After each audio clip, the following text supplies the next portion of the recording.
bendición. y la vida perpetua. Por tu cabo, Espíritu Santo, guiado. Amén.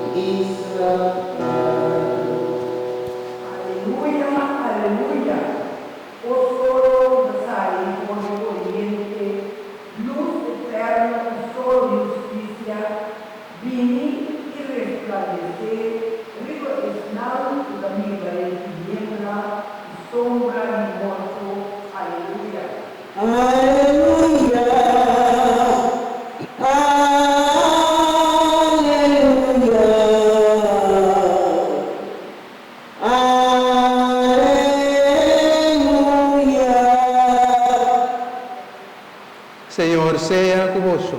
Y con espíritu. Proclamación del Evangelio de Jesucristo según San Lucas. Gloria a vos, Señor. En el tiempo allá, después fue Elizabeth a bendicionar a mamá de su Señor. María avisa, mi alma te alza, Señor, y mi espíritu te alegra en Dios, mi Salvador. Pa sobre la mira humildad de su servidora. Por de ahora, tu generación lo llamami bendicionar. Pa sobre son poderoso hace cosas grandes para mí.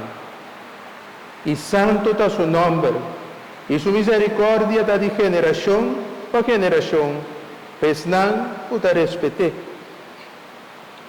Él hace cosas poderosas con su braza, y aplama e soberba nan den el pensamento nan de nan corazón. Él abaixa e poderoso nan for de nan trono, y alza e humilde nan.